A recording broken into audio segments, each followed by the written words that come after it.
आपको धार्मिक ग्रंथ महाभारत से जुड़ी अलग अलग कई कहानियों के बारे में मालूम होगा, लेकिन इनमें कई ऐसी भी कहानियां हैं जिनके बारे में आपने शायद ही जानते हों। जानिए धार्मिक ग्रंथ महाभारत से संबंधित ऐसी ही 11 कहानियों के बारे में।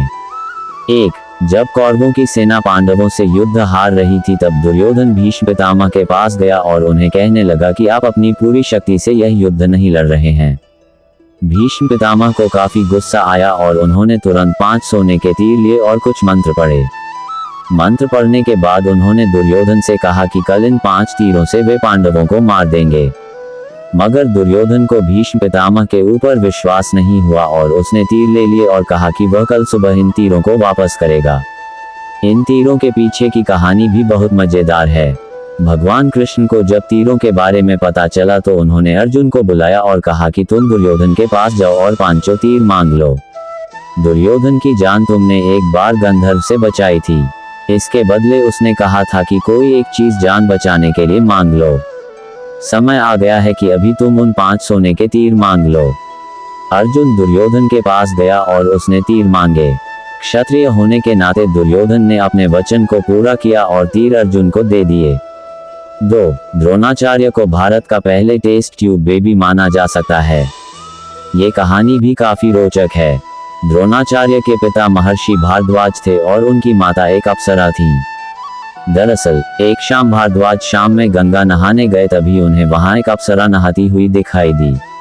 उसकी सुंदरता को देख ऋषि मंत्रमुग्ध हो गए और उनके शरीर से शुक्राणु निकला, जिसे ऋषि ने एक मिट्टी के बर्तन में जमा करके अंधेरे में रख दिया। इसी से द्रोणाचार्य का जन्म हुआ। 3. जब पांडवों के पिता पांडु मरने के करीब थे तो उन्होंने अपने पुत्रों से कहा कि बुद्धिमान बनने और ज्ञान हासिल करने के लिए वे उनका मस्तिष्क खा जाएं। केवल सहदेव ने उनकी इच्छा पूरी की और उनके मस्तिष्क को खा लिया। पहली बार खाने पर उसे दुनिया में हो चुकी चीजों के बारे में जानकारी मिली। दूसरी बार खाने पर उसने वर्तमान में घट रही चीजों के बारे में जाना और तीसरी बार खाने पर उसे भविष्य में क्या होने वाला है इसकी जानकारी मिली। 4. अभिमन्यु की पत्नी वत्सला बलराम की बेटी थी। बलराम चाहते थे कि वत्सला की शादी दुर्योधन के बेटे लक्ष्मण से हो। वत्सला और अभिमन्यु एक दूसरे से प्यार करते थे। अभिमन्यु ने वत्सला को पाने के लिए घटोत्कच की मदद ली। घटोत्कच ने लक्ष्मण को इतना डराया कि उसने कसम खा ली कि वह पूरी जिंदगी शादी नहीं करेगा। 5. अर्जुन के बेटे इरावन ने अपने पिता की जीत के लिए खुद की बलि दी थी। बलि देने से पहले उसकी अंतमी इच्छा थी कि वह मरने से पहले शादी कर ले। मगर इस शादी के लिए कोई भी लड़की तैयार नहीं थी, क्योंकि शादी के तुरंत बाद उसके पति को मरना था। इस स्थिति में भगवान कृष्ण ने मोहिनी का रूप लिया और इरावन से न केवल शादी की बल्कि एक पत्नी की तरह उसे विदा करते हुए रोए भी। 6. सहदेव, जो अपने पिता का मस्तिष्क खाकर बुद्धिमान बना था, उसमें भविष्य देखने की क्षमता थी, इसलिए दुर्योधन उसके पास गया और युद्ध शुरू करने से पहले उससे सही मुहूर्त के बारे में पूछा। सहदेव ये जानता था कि दुर्योधन उसका सबसे बड़ा शत्रु है, फिर भी उसने युद्ध शुरू करने का सही समय बताया। 7. धृतराष्ट्र का एक बेटा युयत्सु नाम का भी था। युयत्सु एक दासी महिला का बेटा था।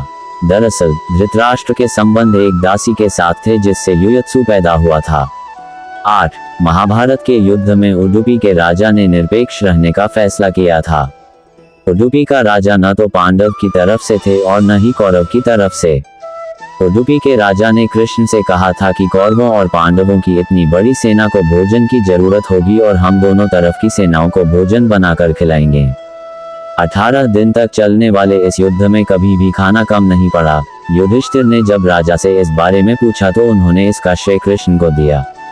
राजा ने कहा, श्री कृष्ण प्रतिदिन रात्रि में मूंगफली खाते थे। मैं प्रतिदिन उनके शिविर में गिनकर मूंगफली रखता था और उनके खाने के पश्चात गिनकर देखता था कि उन्होंने कितनी मूंगफली खाई है। वे जितनी मूंगफली खाते थे उससे ठीक 1000 गुना सैनिक अगले दिन युद्ध में मारे जाते थे। 9. जब दुर्योधन कुरुक्षेत्र के युद्ध क्षेत्र में आखिरी सांस से ले रहा था, उस समय उसने अपनी 3 उंगलियां उठा रखी थी। भगवान कृष्ण उसके पास गए और समझ गए कि दुर्योधन कहना चाहता है कि अगर वह 3 गलतियां युद्ध में ना करता तो युद्ध जीत लेता। मगर कृष्ण ने दुर्योधन को कहा कि अगर तुम कुछ भी कर लेते तब भी हार जाते। ऐसा सुनने के बाद दुर्योधन ने अपनी उंगली नीचे कर ली।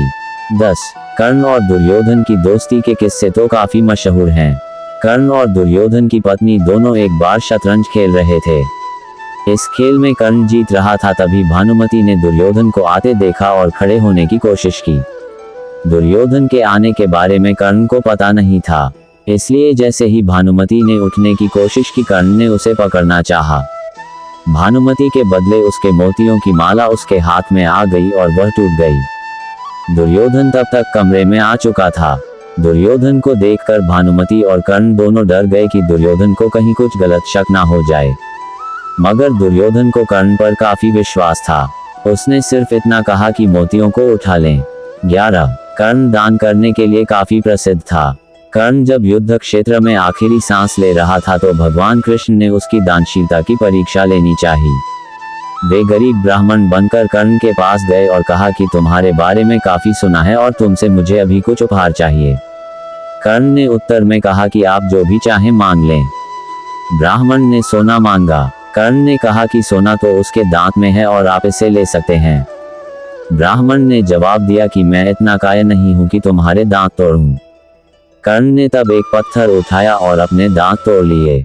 ब्राह्मण ने इसे भी लेने से इनकार करते हुए कहा कि खून से सना हुआ ये सोना वह नहीं ले सकता। कर्ण ने इसके बाद एक बाण उठाया और आसमान की तरफ चलाया। इसके बाद बारिश होने लगी और दांत धुल गया। मेरी यह जानकारी आपको अच्छी लगी हो तो मेरे चैनल को सब्सक्राइब करें, वीडियो को लाइक करें और कमेंट करें। धन्यवाद। राधे राधे।